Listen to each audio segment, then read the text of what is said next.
Yes, people, what's happening? Welcome back to the channel and welcome to another live stream and your daily transfer update. And there has been plenty going on today in terms of Chelsea transfer news. But first things first, guys, make sure you smash the likes on the stream, subscribe to the channel if you haven't done so already, and get involved in the chat. There's plenty to go through in today's show. We've got all the latest with Real Madrid's interest in Kai Havertz, Chelsea firmly in the race with Brighton midfielder Moises Caicedo, also pushing to get the Manuel Ugarte deal done as well. The Blues have sent scouts to watch Rasmus Højlund from Atalanta as well, the young 20-year-old Danish striker. There is so much news to get into. Never a dull day following Chelsea in terms of transfer business. Obviously, you know, Chelsea is supposedly wanting about 35 million for Mateo Kovacic as well. So there is plenty of stuff to get into. Plus, Trevor Chalobah wants to stay at the club and fight for his place, which is always pleasing to hear. But I think there's only one place that we can start, people. One place and one place only.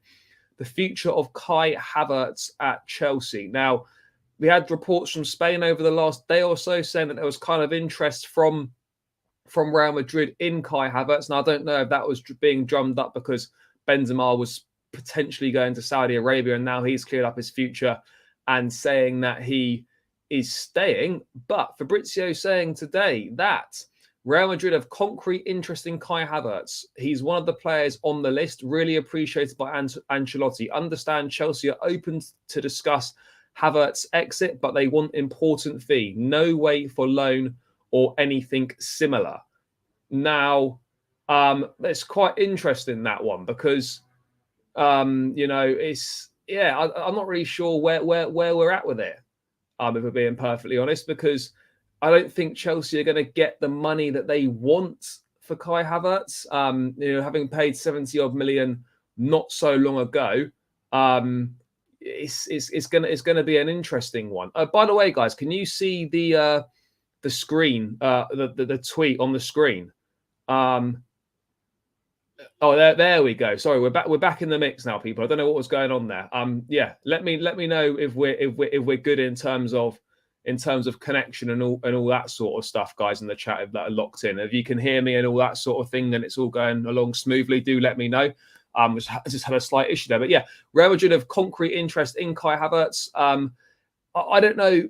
Look, I think it's clear Havertz has been here 3 years now. Obviously, everyone goes on about the Champions League final goal. Yes, he scored a winning goal in the Club World Cup in terms of a penalty. But ultimately, over the 3 years that he's been at the club, he's massively under-delivered in terms of the expectation and what we were hoping to get from him. I don't think he's hit double figures in the Premier League once in the 3 seasons that he's been here. 9 goals in all competitions last season for someone that, you know, played the majority of the games at centre forward. Yes, the team was shocking, and yes, we didn't create an awful lot of chances. But you know, to only score 9 goals in all competitions it's really poor. And people talk about Havertz, and look, I actually think Havertz is a very talented player. And I think it raises a potentially wider issue as to why are players failing at Chelsea in terms of why are we seeing that? That's what I'm not sure on, is why are we seeing players not do well at Chelsea when they join from other clubs? Because we've got a situation where Kai Havertz, if he does leave this summer, he won't be the first. Timo Werner didn't succeed at Chelsea. Lukaku hasn't succeeded at Chelsea. You know, there's a long list of players that have come to Chelsea with very good reputations and as good footballers, and for whatever reason have not been able to succeed at the club. Now, that's going to obviously be partly down to the player, but that can't all be down to the player. There's just no way that that's going to all be down to just the player. It's got to be down to the club as well, and the way that we develop players also. I'm just not sure if we're developing players that well at the moment. That's the issue for me. Like, what are we doing? That's meaning that these players aren't succeeding. I mean, I'd be interested to get your guys' thoughts in the chat as well. Like, why are so many players at Chelsea not succeeding, but then going on to succeed elsewhere? Because, you know, do you think it's purely down to the player? Do you think it's down to the club? Do you think it's down to the start of the league or the way that we're playing? It could be a number of things, but this does raise a wider question, because Kai Havertz, whatever we think of him, and I've been super critical of him at a large amount of his time at Chelsea. But ultimately, like, why has he not succeeded at the club in terms of the 3 years that he's been here? That's the wider question we've got to ask ourselves here. Is, what are the real reasons it's not worked out for him? Because I don't think it's because he's not good enough. Because I think he's a good enough footballer to succeed at this football club. But it's not worked out. Now, is it the constant, chopping and changing of position? Sometimes he's playing forward, sometimes he's playing right side, left side, all 10, whatever it is. Like, we've tried him in multiple different positions, and whatever it isn't working out. Now, you look at clips of him from Leverkusen, and it looks like we've been sold an identical twin or something like that, because we just haven't seen it. We just haven't seen it at all. And yeah, it's a shame, really, because I think Kai's a top player, clearly very talented, but ultimately we've not seen the best of him. And this interest from Real Madrid is interesting, because I'm not sure where he fits in now. I guess the interest there is because Asensio has agreed to join PSG, and they'd be looking for someone in that role. But again, Fabrizio report saying that Chelsea want important money, quote unquote, whatever important money means. That's going to be, I mean, ballpark figure, slight guess. That's going to be at least within 10 million or so within of what they paid for Havertz in the first place. So I think we're looking at anywhere between 50 to 60 million pounds for Havertz is what Chelsea could well be looking for. And I just don't think Real Madrid would be prepared to pay that. Chelsea don't consider Havertz untouchable. He's not the number one person in that 10 position. That's going to be in Nkunku. So he's not untouchable at the club. He's not a first choice. He's not a priority. So if Madrid did come in with a half decent offer, I think Havertz would definitely entertain going to Madrid. And I think Chelsea would certainly look at entertaining signing him. By the way, guys, let's keep smashing the likes on the stream. Let's get these likes up, people. Get involved in the chat as well. Only on 4 likes right now, guys. Let's get that at least up to 10 as our first port of call. Let's get to a few things in the chat. I think what we got here. Why are these not showing up? Guys, can you still hear me all right? I'm not really too sure what's going on here with my StreamYard. Let's get rid of that. Yeah, I'm trying to bring some things up, some chats up on the screen, but it's not working. Doesn't seem to be working at all at the moment. Let me just, what's going on here? Yeah, in the chat, do let me know what's happening. Let's see what's going on here.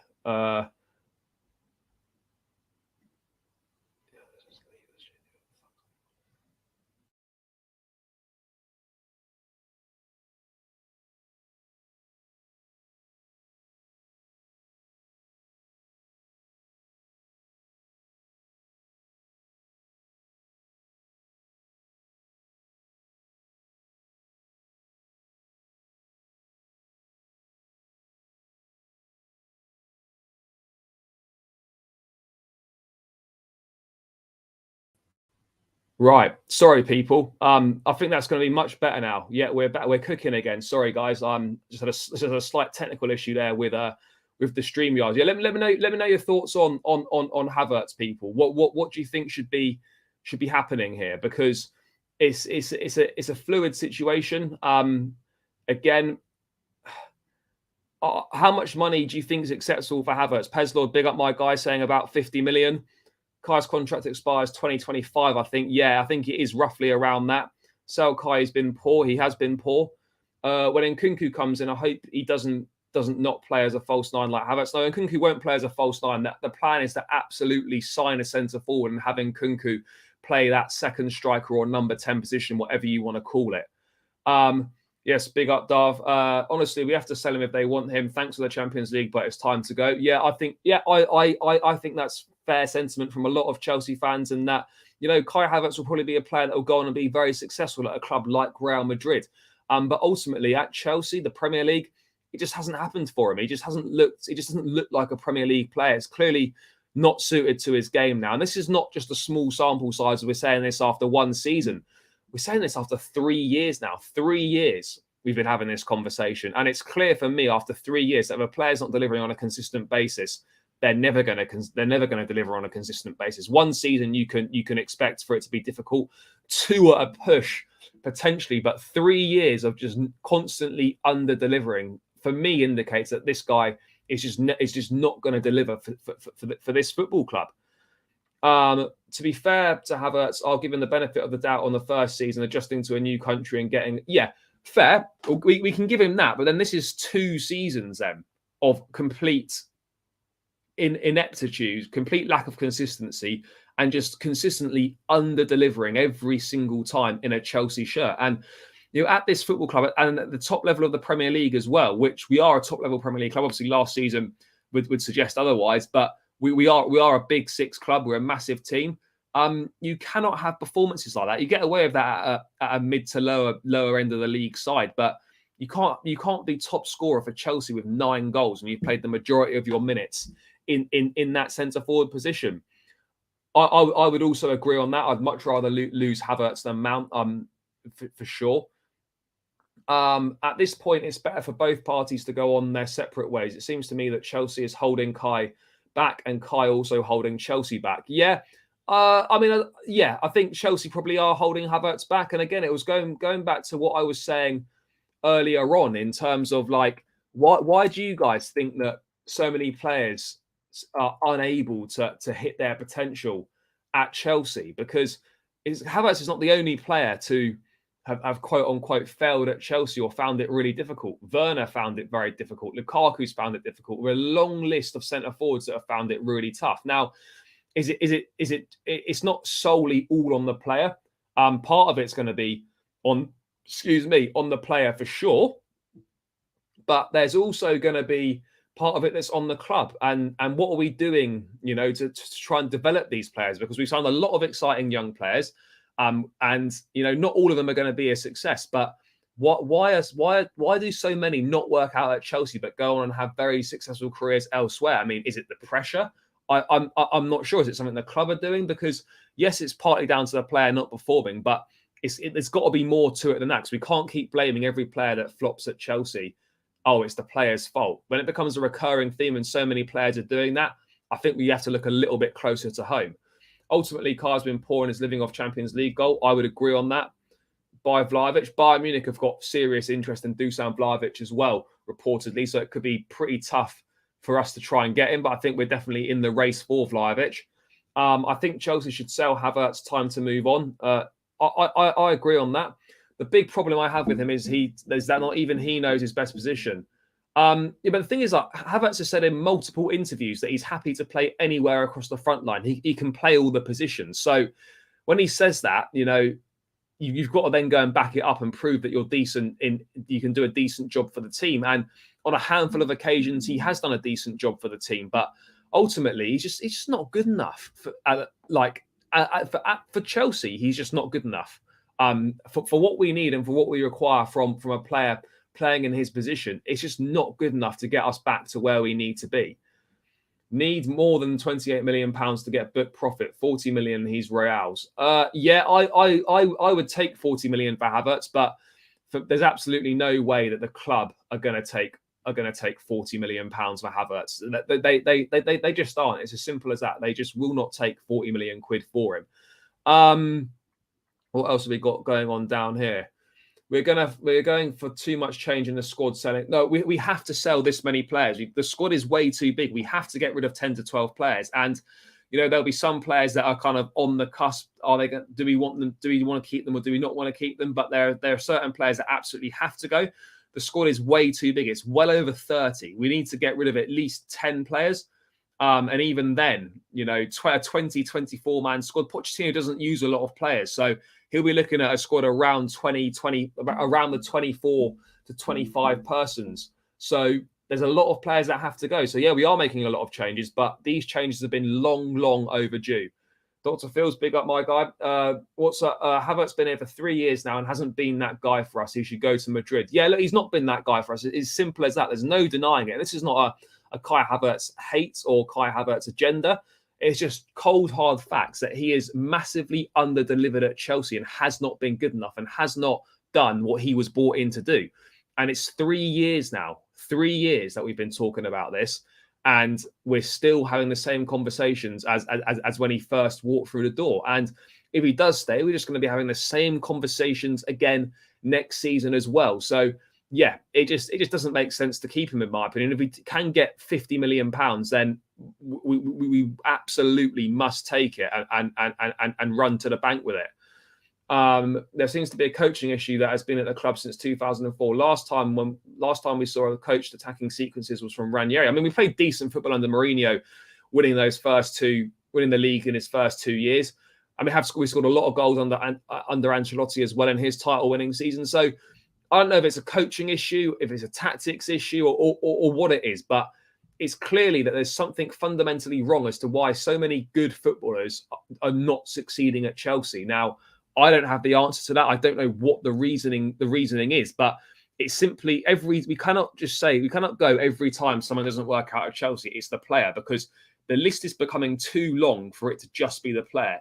I think it's got to be. We've got to look within ourselves at the club as well as to why this keeps happening, as to why so many players keep failing. Because from the January signings, from the signings we make this summer, last summer, there's going to be players that are going to flop and are not going to succeed that perhaps should have done. And we need to dig deep into the reasons as to why that might be.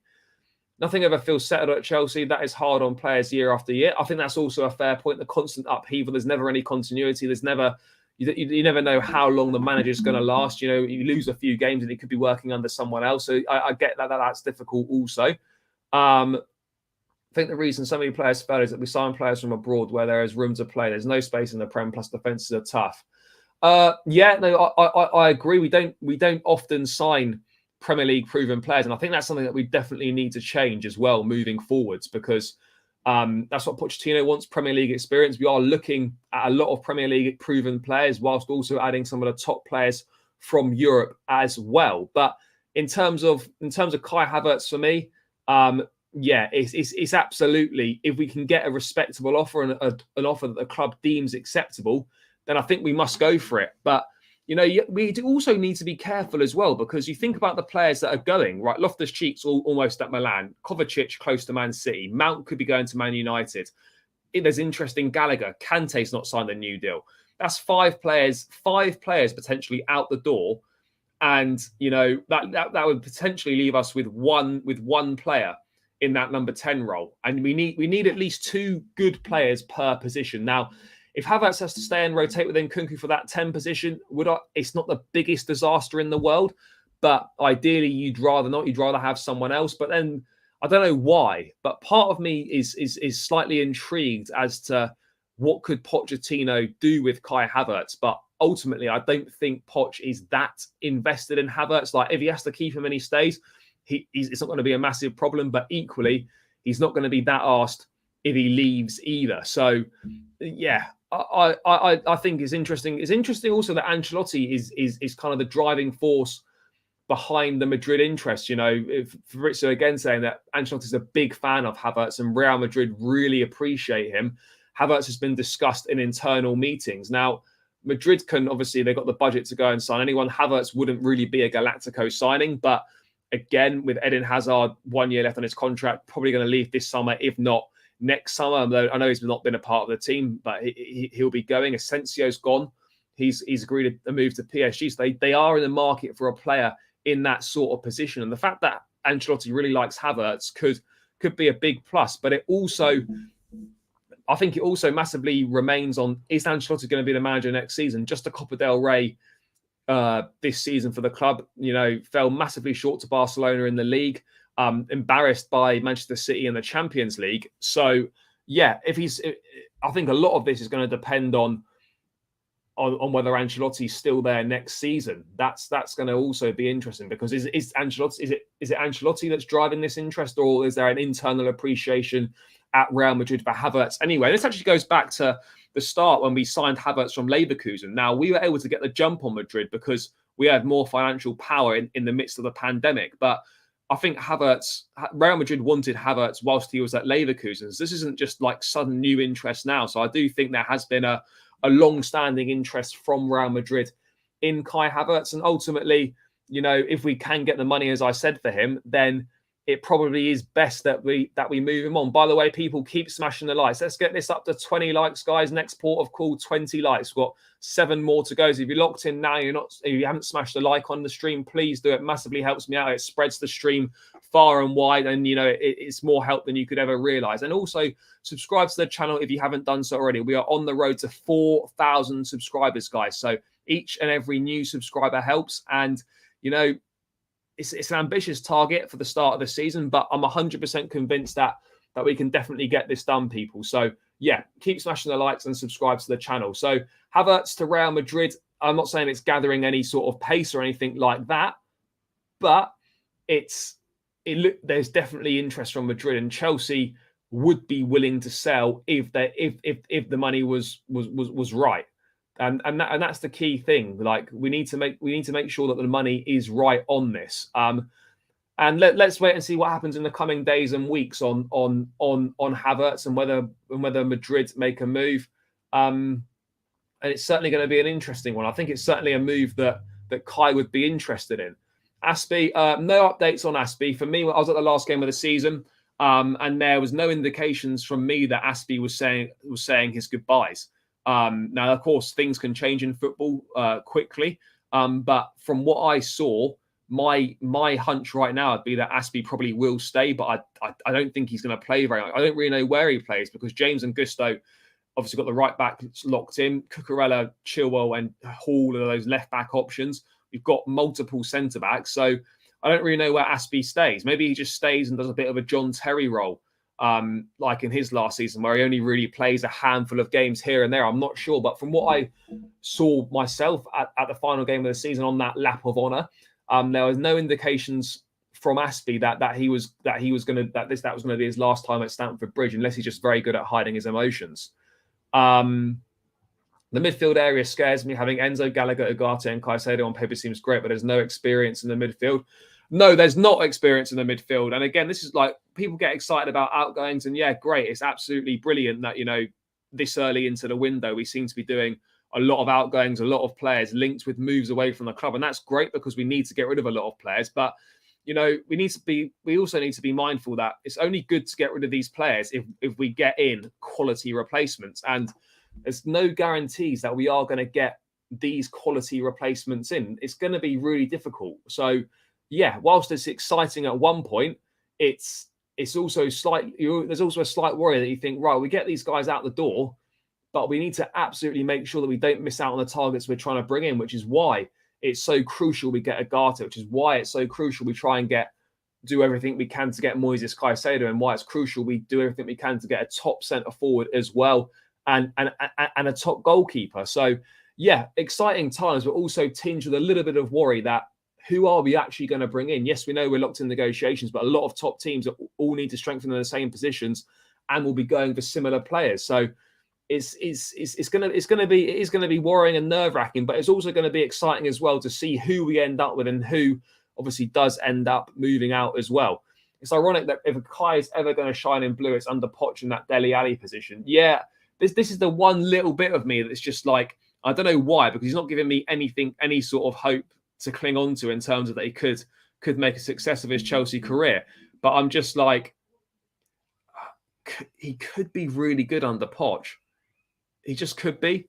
As you referred to, in that position with where Ali played, that sort of inside right drifting in, he could add. The thing is, though, he just doesn't seem to assist much, doesn't score many goals. So, yeah, it is an interesting one on that. Martin will go as well. Yeah, I think he will. I think Chelsea will look to sell him, maybe to Burnley or another Premier League team. Or there's reportedly interest from Holland as well. You'd imagine your likes of your PSVs, your Ajaxes, and your Feyenoords would be interested in him as well. We can play Chalobah in midfield. Chalobah has played midfield on loan at Lorient in Liga a few seasons ago, but no, I don't think Chalobah is the answer to our defensive midfield issues. Absolutely not. It will take time for Caicedo and Ugarte to fit into the team and the system. Well, it's going to be a new team and a new system, so I'm not sure how much time it will take. It's going to be a completely different way of playing. So, yeah, it will take them a little bit of time to adjust. But, yeah, we got Caicedo and Ugarte. That is a huge, huge window. It's massive. To be honest, experienced players didn't really make that much impact. Jorginho, Koulibaly, Cucurella, Sterling, Aubameyang, etc. were all horrible. We simply need quality. No, we do need quality. Absolutely. There's no two ways about it. It's not only just having experience. We need experience and quality as well. No two doubts about it. We can't let Arsenal get both. What, Rice and Caicedo? No, absolutely not. That would be dreadful if that happened. We just cannot allow that. Excuse me, guys. Yeah, we can't allow that to happen. That would be awful. Ends, big up for tuning in. Mate, I lose faith in Kai. I'm sorry. Yeah, I've lost faith. Just I still back him when he puts the shirt on. Obviously, of course, I will, like I do with every player that wears the shirt. But I've lost faith in him delivering anything because he's not given me anything to cling on to suggest that, yeah, this guy's going to be good. He's going to be great for us. We just haven't seen it. We've seen it in very small bursts of a few games, but the reality of the situation is that it appears that Kai just isn't good enough. Just isn't good enough, which is a shame, really. But that's the way it goes sometimes. Yeah, no, he is. We should be looking for other targets other than Caicedo and Ugarte in midfield. Yeah, I think Lavia is on the list. Manu Kone is also on the list. But yeah, let's move on from Kai Havertz. Then interest from Real Madrid. Let's see how that develops over the next few days and weeks. And let's move into the other exciting news in midfield. That Chelsea are firmly in the race for Manu. So not for Manu Ugarte. We are firmly in the race for Manu Ugarte, but for Moises Caicedo. Fabrizio saying today that Chelsea remain absolutely in the race for Moises Caicedo. Nothing's changed. He is 100% on the list, no matter what happens with the Ugarte deal, still ongoing. So this is massive. And reportedly, Chelsea have had contacts with people close to Caicedo's camp. We tried in January, didn't quite happen. We had a verbal bid of £55 million rejected. Caicedo subsequently signed a new contract to obviously protect that value. It's going to take, Arsenal couldn't get him for 70 million in January, but I would suspect a bid of around between 70 and 80 million pounds would probably get you Moises Caicedo this summer. And this is a deal that, we have to get done. This guy would be absolutely perfect for our midfield in terms of, what he does off the ball, what he does on the ball, the ground that he covers. He literally is like a Kante regen. For me, he's the closest thing to what you could get for an out-and-out replacement for Kante. And it's exactly what we need. Puts in the hard work off the ball, good on the ball, great in a tackle as well. We've even seen him play right back at times. Not that we need him to do that for us, but there's a little bit of versatility there. He's fit. He's got an engine on him.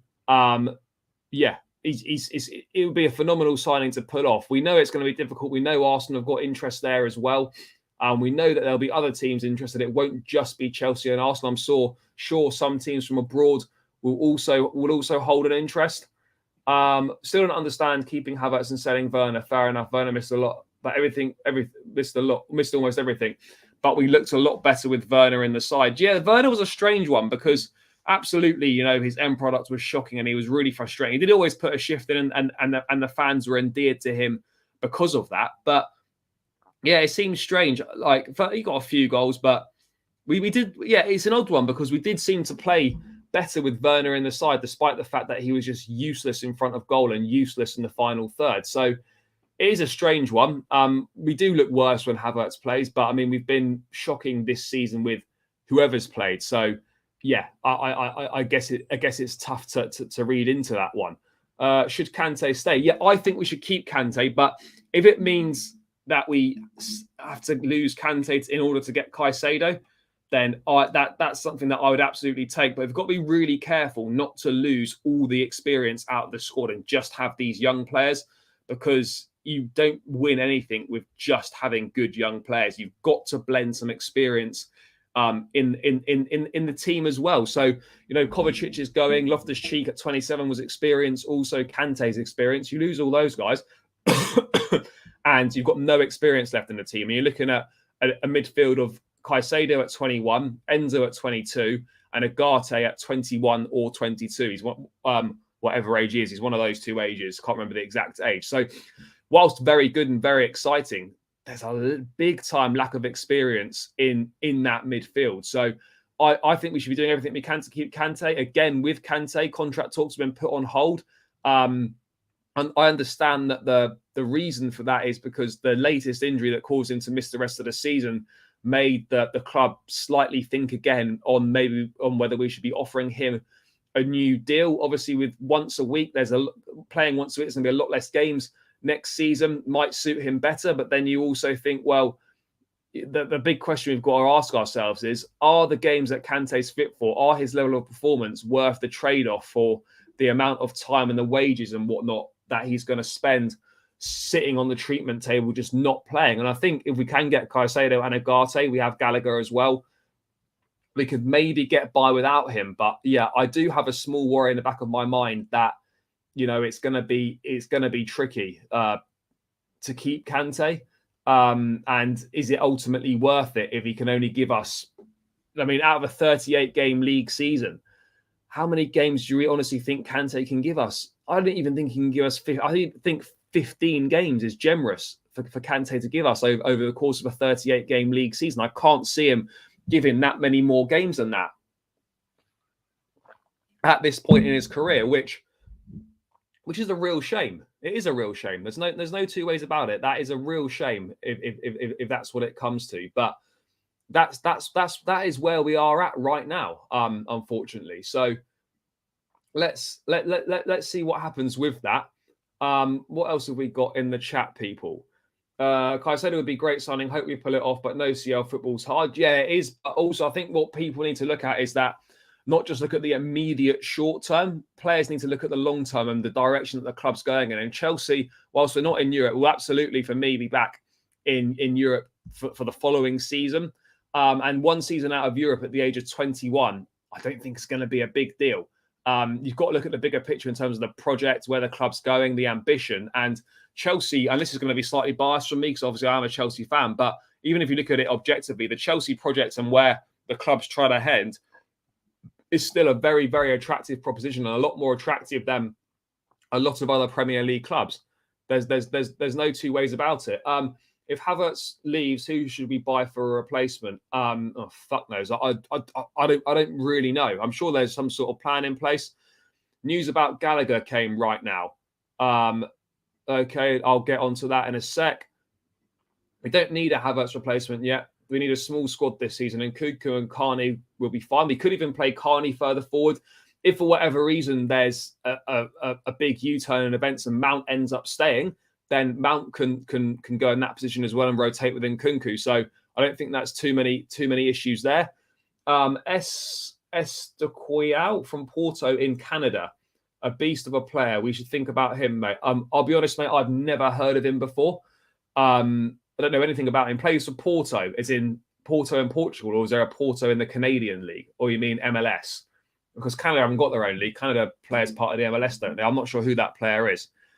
Big up, here he is, mate. Thanks for tuning in, as always. Caicedo's a Chelsea fan, by the way. Yeah, I have seen photos of Caicedo in a Chelsea shirt. Now, it'll be interesting. Let's see how this one develops. Obviously, I was chatting to Ben Jacobs on the show yesterday, and he was saying, exactly the same. Really, Chelsea are definitely massive interest in the player.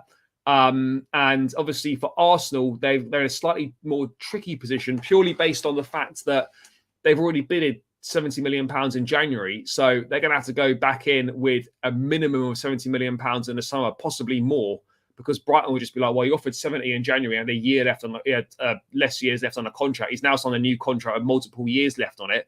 You're going to have to offer more. Whereas I actually think with Chelsea, because we had just had a verbal bid of £55 million rejected, we could go in with, say, a 60 or a 65 million and maybe chance our luck and be able to get some sort of a deal done. Whether that involves Chukwuemeka going on loan in the opposite direction for the season.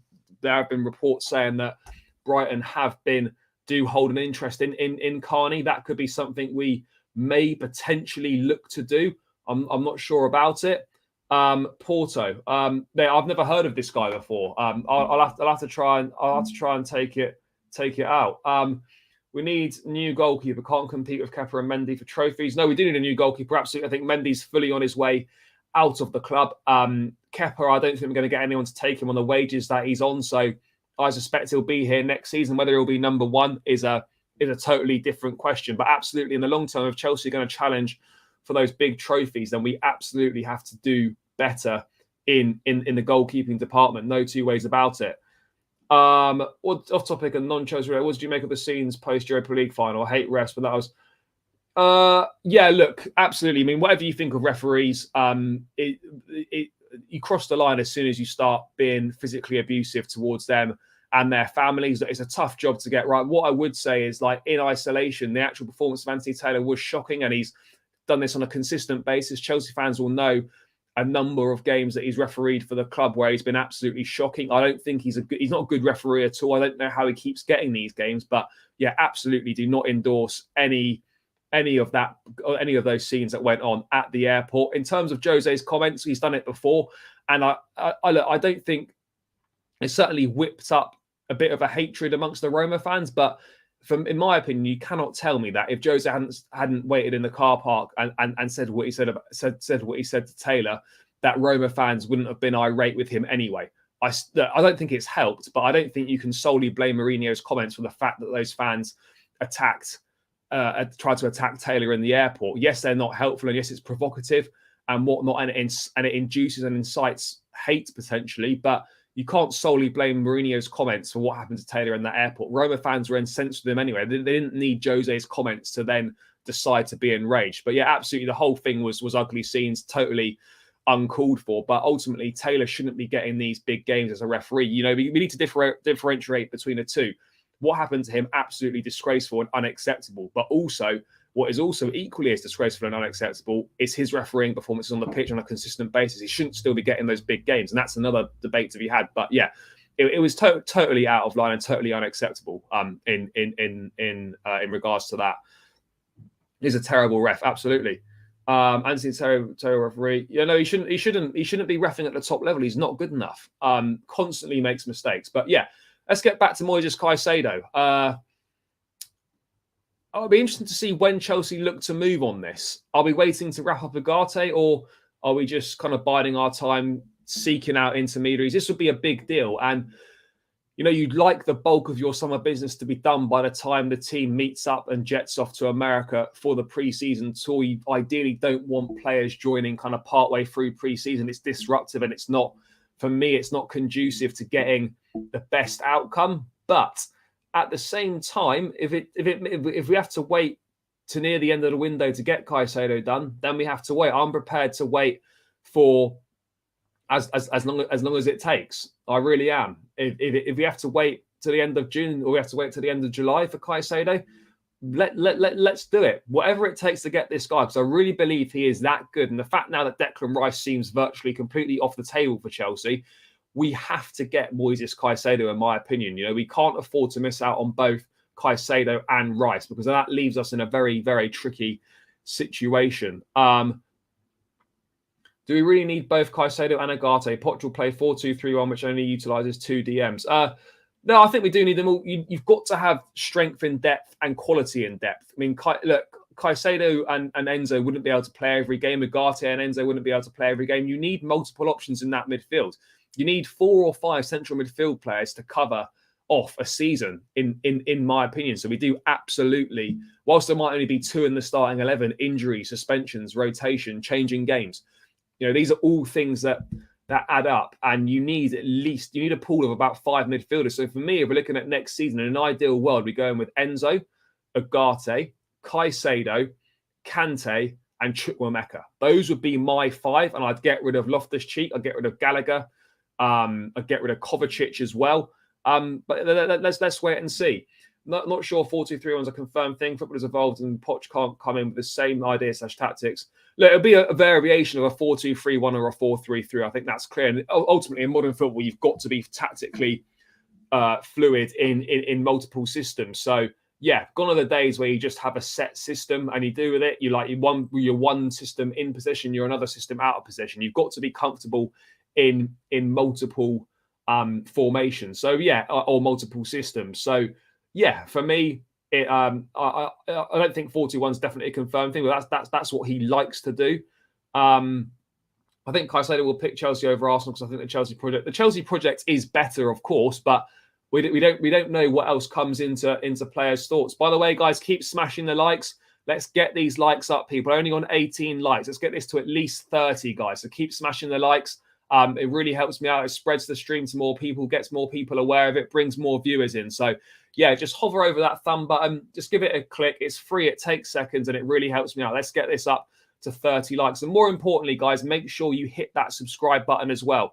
On the road to 4,000 subscribers. Every new subscriber helps. So yeah, make sure you subscribe, guys. Make sure you subscribe. Let's get this to 30 likes, people. We can definitely do it. Chat have been smashing it this week. So let's make sure Friday we continue to do the good work we've been doing all week. So make sure you hit that like button, people. I think, that's Newcastle and West Ham have inquired to Chelsea on Conor Gallagher. Brighton discussed Gallagher with Chelsea previously, but it's not been followed up on. Chelsea open to sell and raise funds for Kaisado. Is that new? Is that just come out now? Where's that? Where have you read that from? Let me see if I can bring it up on the screen as well. But yeah, look, it's going to be a massive overhaul in midfield, but it could easily be 5 out, 3 in. I think that there's definitely the potential for that. But we have got to be really careful. I mean, look at Conor Gallagher, for example. I think he's a good player and he'd be a very good squad player. But ultimately, you know, he's another one of those academy lads. It's going to be pure profit on the books. He's going to be one of Chelsea's most saleable assets in that sense, in terms of raising money for financial fair play. So yeah, it is gonna be a tricky one in terms of we can't sell everyone. No problem at all, mate. No problem at all. Oh yeah, I've seen that from Felix. Yeah. We can't sell everyone. We can't. Because right now, the option, what we've got in midfield right now is Ruben's going, Kante's future's unsure, Kovacic is going, future's unsure about Gallagher as well. That's 4 midfield players, all with uncertain futures. Mount with an uncertain future as well. If you include him in that pool of midfielders, that's 5. Could potentially be losing 5 players from that midfield, which would literally just leave us with Enzo and Carney, plus the two young lads in Andre Santos and Cesare Casadei. So yeah, it's like, and those 2 lads definitely aren't ready. They need to go on loan next season and play regular football in a top 5 European league. So yeah, it does leave us massively short, and it's great to get multiple players out the door, but ultimately, you know, we can't afford to leave ourselves short, and we can't afford to leave ourselves needing to bring too many more players in. So yeah, let's wait and see what happens on that midfield. We haven't used, we haven't used properly like he was under Vieira. Who was under Vieira? Oh, Gallagher. No, Gallagher played in that 10 role, and it's completely different playing for Palace than it is for Chelsea. I think he's done well on occasions for Chelsea. And I think he could definitely be a useful squad player. I think Pochettino would certainly like him. He doesn't tend to moan about his game time, but how much game time is Gallagher going to get next season with a revamped midfield, probably further down the pecking order, far less games for rotation as well? It might be best for his career if he moves. I'm not so sure. Look, for me on Casadei, I think he looks a very exciting prospect. We need to remember this guy, the only senior football this guy's played is half a season on loan at Reading in the Championship, who obviously relegated to League One. But by all accounts, he did reasonably well there. This guy needs to go and have regular exposure to first-team football at the top level. He's not ready for Chelsea next season, in my opinion. He definitely looks like he could be ready in a couple of seasons' time, but he needs a loan to go and play regular football, to go and play regular senior football. And it's the same with Andre Santos. Never played outside of the Brazilian top flight. He needs to go and play football in a top 5 European league. Rumoured we could use him as part of the Ugarte deal, maybe send him on loan to help Sporting out in that sense, possibly. But yeah, there are options there, but I don't think those 2 guys are quite ready, in my opinion. Yeah, Aubameyang will leave Chelsea as well. Everyone knows that.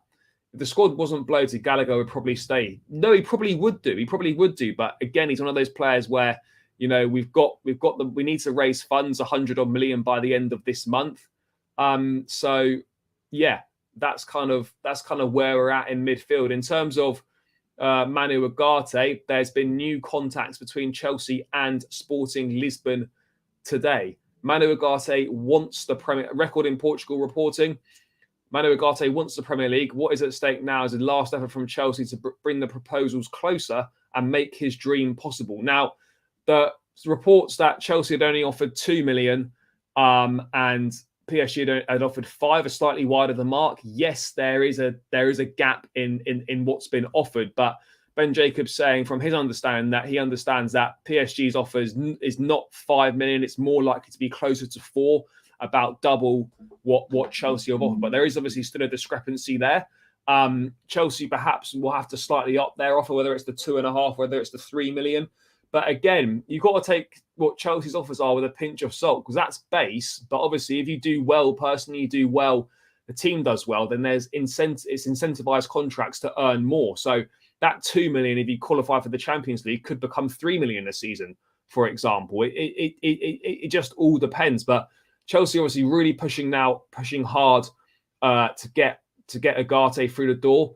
And ultimately, Sporting are happy to sell to either Chelsea or PSG, but it's now just down to the player to decide. That's where we're at. We've got to wait and see what the player decides to do. That is going to be the key in this situation. It's all down to Ugarte. We have to do our best to convince him. I think it's clear he wants the Premier League.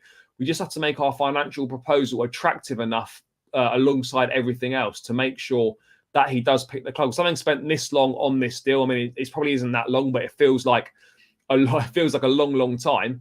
We need to get this one wrapped up, and there's no real reason for choosing PSG over Chelsea other than money, really, because the French league's nowhere near as good as the Premier League. Yes, you might get to play with Kylian Mbappe, Neymar, but other than that, obviously you've got Champions League football for next season. Other than that, I'm seeing very little appeals to PSG. I don't know if that's me just trying to convince myself that Chelsea's a much better prospect than PSG, but I do honestly believe it is. And even if I wasn't a Chelsea fan, I would absolutely think that Chelsea's a better project than PSG is right now. Hope we sign Maddison if Havertz leaves. Maddison would be a good player to sign. I'm a big fan of James Maddison, but I think right now there's no links between Chelsea and Maddison whatsoever. And right now, as it stands for me, it looks like it's going to be Newcastle and Spurs that are going to be the two clubs that are driving that interest. What are your overall thoughts on Manchester Minerals? Look, I think the whole Mount situation is a real shame. Ultimately, what's happened is that Mount and the club, Mount had agreed a deal in principle before the World Cup with Bowling and Egbali. Imaging rights were agreed, wages and whatnot were all agreed. And then he came back from the World Cup, and that offer was changed. If you changed/pulled from the club, depending on what side of whether you listened to Mount's camp or whether you listened to the club, the offer was changed. What was offered after the World Cup was different to what had been agreed before the World Cup with Bowling and Egbali. Chelsea's senior leadership team had changed the offer. Subsequently, all that's been offered is a 1-year extension, and that was back in February. So, yeah, that in my books is disrespectful. I don't know if it's purely down to money, but the fact that the offer was supposedly changed, that's really poor. If you agree something with a player and then you suddenly pull it and you change your mind for no obvious apparent reason, that's bad. That is bad for sure. And I think it'd be a great shame if Mount leaves. Look, ultimately, as I've said many times, no player is bigger than the club. Chelsea will go on; it will soon be forgotten about. But it's one of those things that could have been so easily avoidable, and we seem to be making a fucking mess of it. We need to sell Ziyech. No one wants him. Yeah, Ziyech will leave. Ziyech was very close to joining PSG. There are suitors for Ziyech, so I'm absolutely convinced that Ziyech will not be at the club next season, even if we have to pay him off, cancel his contract, whatever it is. I'm pretty convinced that he will not be here next season, which is a relief for sure. It is a relief because he's just been stinking out the place for way too long.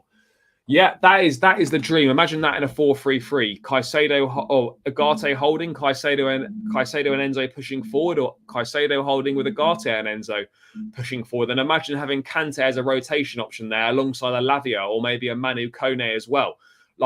There's excitement there, and it is really exciting. But we've also got to make sure that we don't get too carried away with ourselves, because right now all we have is Enzo. We haven't got Ugarte, and we haven't got Caicedo yet. So let's allow ourselves to dream a little bit, but let's also be fully aware that this is still going to be quite tricky for us to pull off. No two ways about it. It's going to require a lot to get these deals done.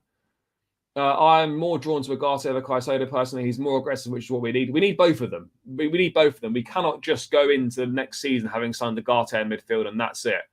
Why are we giving $2 million a year to Ugarte with players like Ziyech? Because this is, as I was saying before, $2 million a year is slightly misleading because that can easily increase based on doing well and the team doing well. So while it's a net $2 million, but it could easily become $3 million, for example, if the team qualify for the Champions League or whatever it is. So yes, it's a guaranteed $2 million, but it could easily be more depending on how well the team does. And I do fully appreciate and respect the fact that Chelsea are sticking to this new wage structure of a lower base salary with then performance incentivized options to increase the pay. And that's the way it should be. You know, we've had for too long now, I've had players not good enough stuck on massive contracts. We can't get rid of them. And it's putting strain on the club. You know, we sign players on massive contracts. They don't work out. We can't get rid of them. They go out on multiple loans until their contract runs out at a vast expense to the club.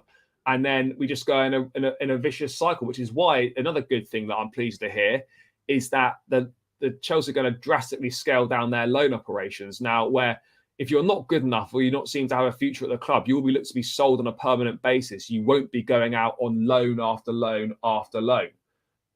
So yeah, that's another good thing as well. So yeah, let's wait and see what happens. But yeah, $2 million for Ugarte is fine. Ziyech will Pulisic will go. Don't want to see Maddison at Spurs. No, I don't either. I'd rather see him at Newcastle.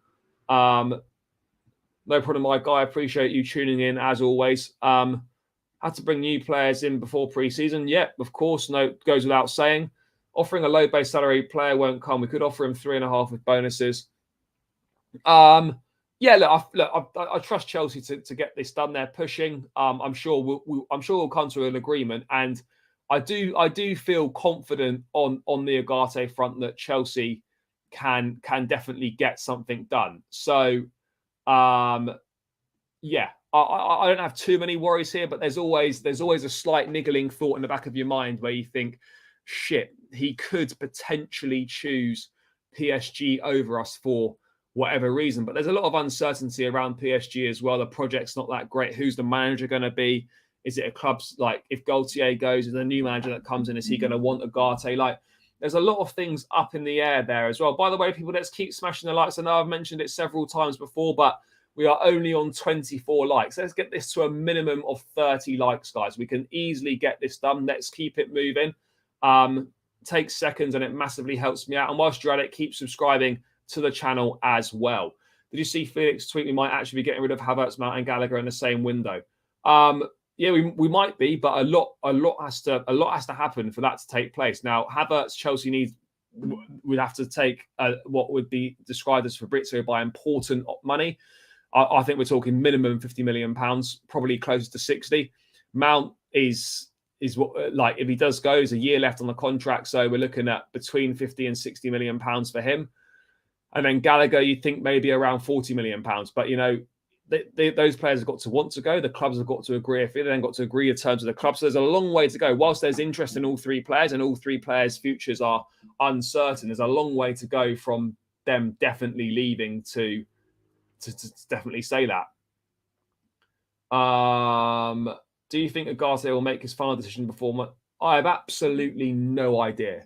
I'm not really sure what they're waiting on for the final decision to be made. What further information needs to come in and be assessed. I don't really know. Don't care what we make from Havertz. The guy's total crap. We'd take anything for him. Well, from a financial perspective, Chelsea aren't going to take anything for him. It's going to need to be 50, 60 million pounds. We paid 70 million odd quid for him about 3 years ago. We're going to want to recoup as close to as much of that as possible. So 50 or 60, I think. Mount and Gallagher going would really help towards FFP. Yeah, of course it would. It would massively help. And that would easily cover off the £100 million that we need to make by the end of this month. So, yeah, there are things going on. Loftus-Cheek's getting closer to AC Milan. Kovacic getting closer to Manchester City as well. I'm I'm in two minds over Gallagher. I do actually, I do like him. Yes, you can go on about the required quality, but I think he can do a really good job in the squad. He's got high work rate, presses really well. That's something that Pochettino would definitely be attractive to him. But yeah, it's tricky. It depends who goes, because, and it also depends how many we can get in. Now, a situation when if we get Ugarte and Caicedo in, I probably would just keep Gallagher. But if Kante stays, then maybe there's not much need for him. I don't know. It's a tough one. I wouldn't be against keeping him. I'm not really fussed either way if he stays or if he goes. But yeah, I think as I said, we have to be careful that we don't end up getting rid of too many players from one position on the pitch, because then you're going to end up in a situation that could be really tricky for us. And for squad depth, I think Gallagher would be good. I don't think Madrid would pay 60 million. That guy's no way worth that much. It's not about what we think he's worth. It's about the value to the club. It's how much Chelsea think he's worth. And Chelsea will probably think he's worth, if you look at a German international, early 20s, a high ceiling. He's not worked out at Chelsea, but let's not reinvent the wheel here and pretend that Havertz is a shit footballer. He's not a shit footballer, but it hasn't worked out and he's not performed at Chelsea. There is still market value in Kai Havertz. And the club are going to want to try and get as close to that market value as they can. Gallagher squad depth, I wouldn't mind. Maybe Poch could develop him, but if we get 40 million, yeah, we got 45 million in January from Everton, but obviously Gallagher didn't want to go to a relegation scrap, and that's fair. And he has had half decent minutes at Chelsea this season. So yeah, it depends, doesn't it? It does depend. I haven't really answered that question. That is sort of really sitting on the fence, isn't it? Which is a slight problem, really. Fuck it, no, I'd sell Gallagher, and I trust the club to bring in the suitable replacements. I would sell Gallagher. And Gallagher's been unlucky to start his Chelsea career this season. Yeah, it's been tricky. Obviously, no, he didn't really. He was here no, he wasn't here last season, was he at all? No. Yeah, no, it's been difficult for him. It has been difficult for him. We should sell Cover and Loftus-Cheek. They're both going, and then think about selling Mount and Gallagher, because if new players don't come and we sell them, we are stupid. No, we're not. And Chelsea aren't in a position where we have to sell before we can buy. What you've got to do is, before you sell the players, get the other players in and then get rid of them, because you don't want to be in a position where you get rid of the players and then you can't get in who you want to get in. I think it's really important you get in who you need to get in first, and then sell from there. Because I don't think there's any danger in us not being able to get rid of these players. We will be able to get rid of these players. Whether it's for the money that we want is a totally different conversation. In my eyes, it's a massively different conversation. So let's wait and see what happens on the Conor Gallagher front. Let's move on to centre forwards, because I was meant to discuss that yesterday on the show, and there was so much other stuff to go into that didn't get into it at all. Chelsea and Manchester United have sent scouts to follow Rasmus Højlund. Fabrizio Romano are pointing out now. Højlund, the young Danish striker at Atalanta, having a good season there as well. My concern with this is that it's another young player, 20 years of age, or might be 21. Is that the answer to what Chelsea need in front of goal right now? He's still raw. Still needs a lot of work to develop his game. We need someone that can come in immediately and make an impact. I'm not against signing Højlund, but what does that mean for the likes of Datro Fofana? What does that mean for Armando Broja, who's just signed a new 6-year contract at the club and a club clearly believe in? You know, I refuse to believe that we would be signing Højlund as our main striker signing. It just wouldn't make sense. And I think he needs more time to develop. If maybe there's a deal to be done where we sign him and then we send him back to Atalanta on loan for next season. I don't know. It's an interesting one. It's a strange one, that, because I don't know how much he's going to cost either. How is Broja's recovery? Do you think he's good enough? Look, I think Broja is absolutely good enough. I like what I've seen from him. I mean, it remains to be seen how much the injuries kind of set him back in terms of that pace and that explosiveness. But at the same time, I'm absolutely convinced that Broja can play an important role at Chelsea, being a backup striker, and to whoever comes in. I think he's got the attributes. He's got good physical frame. He's quick. He holds the ball up well. He's a good finisher. I think he's got all the attributes to be a success at Chelsea. And I think, you know, he's definitely worth keeping around. But again, that's going to massively depend on who comes in. Yeah, mate, that's what we're all hoping. I don't know an awful lot about Rasmus Højlund, but I just don't think bringing in another 20-year-old striker is the answer to the problem that we've got. Bringing in another player with a lot of potential that could be a world beater in a couple of years. We need to bring someone in that's pretty much the finished article right now. And there's not many of those people knocking about. There really isn't. So, yeah, that's going to be an interesting one to keep tabs on. Obviously, we've got the interest in Dusan Vlahovic. We've got interest in Victor Osimhen. I don't know what the best route for Chelsea to go down is, because, you know, you could argue that, let's just go all out and get Osimhen. But then again, you worry with the record we've got of signing big money signings at Chelsea have not really been a success. The vast majority of them, particularly in the centre forward position. Is Osimhen set up? Is he perfect for the way that Chelsea are going to want to play under Pochettino? Is he a Pochettino type of player? These are all the questions that we've got to ask ourselves. What suits Poch best? And I actually think that, as exciting and as like gassed as I'd be for Osimhen to come to the club, ultimately for me, if I'm looking at it from a logistical point of view, it actually makes more sense for me. I actually think someone like a Vlahovic or a Lautaro Martinez would be more suitable for the brand of football that Poch wants to play, and they'd be more Poch style of players. I mean, I appreciate this, but there's no way that's happening. And Vardy's a little bit over the hill now, if we're being honest. I'm sure he'll stay at Leicester in the Championship next season. He'll probably score a few goals in the Championship. But yeah, the chance, the opportunity to take Vardy to Chelsea, I think the boat's gone on that. If we were going to do it, it would have been that summer when he was really close to a move to Arsenal.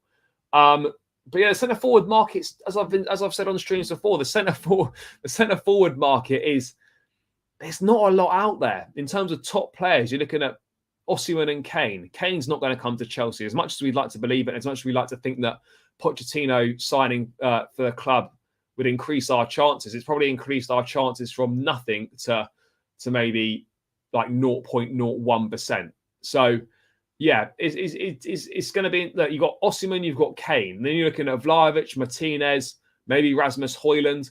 Like we're not going to get Mbappe. I'm not even sure we could afford that. Højlund would cost 60 million. Rather spend 80 million and get more experienced player. I don't know how much Højlund would cost. I don't know what Atalanta would want for him. I don't know how much they paid for him. I don't know if he came through the academy there.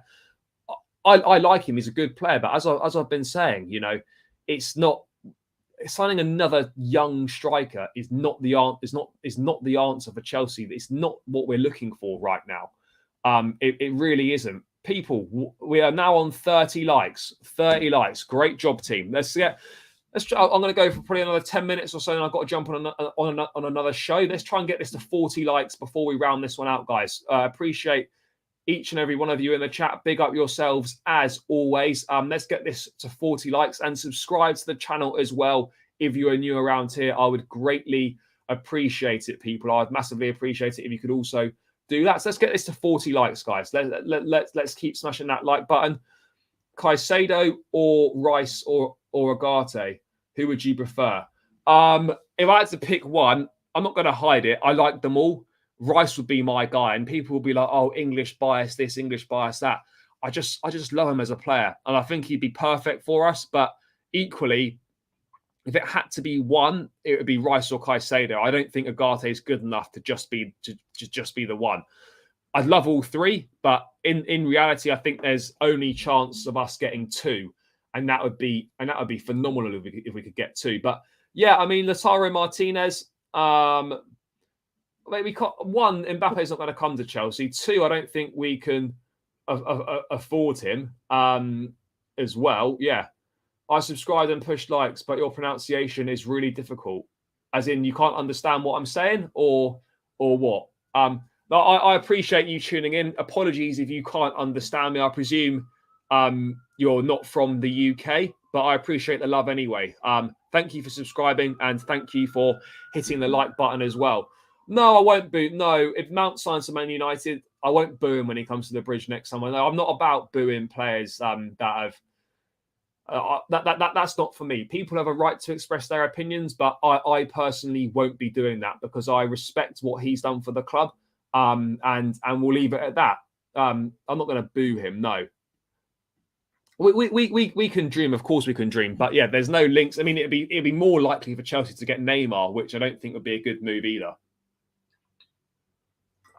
For what it's worth, I don't think Chelsea going for Neymar makes too much sense either on that front. So yeah, let's see what happens with this. What have we got here? Rice has got that captaincy role going for him too, proper leader as it stands. But as it stands, it's off the table. Yeah, I mean, Bayern Munich are also interested as well, but reportedly Rice wants to stay in the Premier League, which makes you think you're looking at United and Arsenal, with Arsenal seemingly in that driving seat right now for Declan Rice, which is hard to hear. But again, this leads us to a bigger issue in terms of we need to sign leaders as well. Now, I look at it and, you know, you can develop leaders. I think Enzo could develop into a leader for us as well. He's definitely shown leadership qualities and leadership capabilities in the short amount of time that he's been at the club. And he can definitely develop into a leader. I think it's too soon for him to get the captaincy. There's no two ways about it. But at the same time, I look at it and I think, right, where are the leaders in the team right now? Is Ugarte a leader? You could say he's got that warrior mentality. Those South Americans are kind of built differently in that sense. But yeah, there's not a lot of leadership there. You're looking at Thiago Silva, and that's about it. Enzo can grow into that role. You could say Reece James could potentially grow into that role as well. Kovacic was kind of leadership. He was part of that leadership group. Aspi and whatnot. We haven't got many leaders on the pitch. Actually, in the main team that's going to be playing, leadership-wise, looking at James, Silva, and Enzo. And James and Enzo are ones that could develop into that role. I don't think they're fully there yet. We've really only got Silva, and that highlights a big problem for us. If Chelsea get Martinez, Argentine link with Enzo, yep, that is true. Could United go for Rice after Mount? Yeah, they could. You know, I'd be so pissed if we saw, after thinking that, you know, the only place you'd see Rice and Mount play their club football together would be Chelsea. For them to turn up and both play their football at Man United would be shocking. It would be really bad. Low price tag striker Moro, Icardi or Milik. I'll be honest, Icardi's done. He didn't even finish top scorer in the Turkish league. He's not worth the hassle that he brings him. It's like a soap opera with his wife all the fucking time. No thank you on him. Milik, he's half decent. I think he's been at Juventus this season. Was he on loan from Marseille or did he join permanently? I'm not sure. He's okay, but these options, these aren't moving the needle. They're just not moving the needle for me. It's as simple as that. That's not. I'm sure Kaisado is much better than Rice. In terms of defensive attributes, I'd say yes, but in terms of box-to-box work rate, Rice is better than Caicedo in terms of goal scoring and getting up and down the pitch. What about Ramos from Benfica or Alexandra Mitrovic? Yeah, those are options. Again, I'm not sure how willing Benfica are to do business with us again and how pleased Rui Costa would be to see us again because of the negotiations for Enzo. I think Gonzalo Ramos is an exciting player. He's had a really good season. Obviously got that hat-trick at the World Cup when he replaced Ronaldo in the starting lineup. So you look at it and you think that is an option there. But again, there's not really been too many links with him. So, you know, I'm not sure that's going to happen. By the way, people, 40 of us in here. Let's get this to 40 likes before I round this out and jump on Lawrence's stream. We're on 32 likes, guys. 8 more likes before I round this one out. Let's keep smashing the likes. Keep subscribing to the channel as well, guys. I'm bringing you this daily content. You know, I really appreciate everyone tuning in. We love the transfer stuff. You guys love the transfer stuff as well. So, yeah, if you could just do me a favor and smash that like button, get this to 40 likes. Hit the subscribe button if you're new around here as well. On the road to 4,000 subscribers. And let's keep this one going. We also, what I would also like is a fair point here is that we need to add some goals from midfield because at the moment we've got no goals in the midfield. I think if we can sign someone like an Ugarte or Caicedo or whatever to allow Enzo to release the shackles and play further up the pitch. We could see Enzo chip in with a few more goals, but ultimately, we haven't got any goals in midfield, which is an issue. That is a massive issue. There's no denying it. No goals in midfield is a big problem. Koulibaly's got leadership qualities. Also, I love Enzo. I haven't loved a player other than Silva so quickly before. Yeah, I can't believe how well Thiago Silva's done since he came to the club. I don't think anyone was expecting this level of performance or expecting him to be here for this long. No, Koulibaly does have leadership to an extent, but I don't think he's got that vocal leadership on the pitch that we're looking for.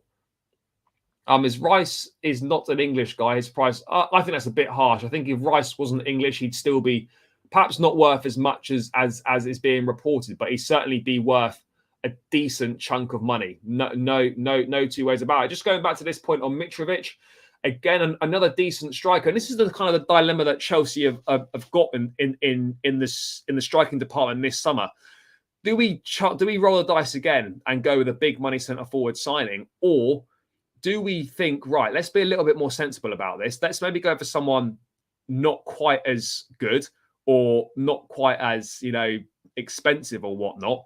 And let's try something different. With example, maybe a Mitrovic possibly, and use him to rotate with Breyer, and Nkunku could possibly go up there as well. We need to be careful of what direction we're choosing to go down, because it's all very well going for another big money signing and the fans get excited, but that brings with it pressure as well. So yeah, it's a tough one here. I'm not too sure. I mean, Mitrovic will get you goals. I think he'd score goals at Chelsea, but is it the right fit? I don't really know. And this is the idea that we've got to go for. Nippon, big up. Thank you for tuning in. Mitro will get you 15 to 20. Yeah, he could well do in a better team than Fulham, than he absolutely might do. I'm not having the Tammy revisionism. Tammy wasn't really at Chelsea. Yes, he did well, but you only have to look at his second season at Roma this year, where things haven't gone that well really for him. So yes, he did okay at Chelsea, but he's not the answer to scoring you 20 plus league goals a season and leading the line for you week in, week out at Chelsea. He did well when he was at the club, but that just isn't the answer right now. That's not the answer. Simple as that. This is an alarm bell that we should not sell Kai Havertz. No, they do that. They have signed some Havertz. I mean, they say bums. They're like Havertz. Hazard has been a disaster there. You could say. I mean, obviously you wouldn't have expected it to be, but it's been a disaster there. What position has Nkunku played? Played as a 10. So that position just off the striker has been pivotal for Nkunku. That's where he's played his best football. No more big name signings. They always flop at Chelsea. They do. No big money signings have worked out in Chelsea in the past. I think Enzo Fernandez will change that, but more often than not, the big money we've played with players hasn't worked out. Yeah, this is an interesting option. There is a £12 million option for Paulo Dybala. Now, I think that could be an interesting option. If Havertz were to go to Real Madrid, if Mount were to leave, Dybala playing in that second striker role, rotating with Nkunku, that could be serious business. We could potentially be onto something decent there. You just never know. But yeah, people, I am going to have to round this one out, guys. I've got to jump on another show. If you're interested into listening to more of what I've got to say, I'm going to go and jump on Lawrence's channel now. So guys, head over there if you want to come and listen to myself, Pice, and Lawrence having a chat about similar sort of stuff. But yeah, guys, thank you so much for tuning in. Appreciate each and every single one of you in the chat. Smash the likes on the way out. Subscribe to the channel if you're new around here. I will be back tomorrow at some point with another transfer update stream. Make sure you stay locked into that one. Check out the Ben Jacobs stream from yesterday as well for all the latest information in a lot more detail. And guys, I really appreciate your support. It means a lot to me. The channel's growing really quickly at the moment, so let's keep it growing. Smash the likes on the way out. Subscribe to the channel if you're new around here. And I will catch you guys tomorrow. Enjoy the rest of your evening. Enjoy the sunshine wherever you are in the world. Take care. Up the Chelsea. Peace out.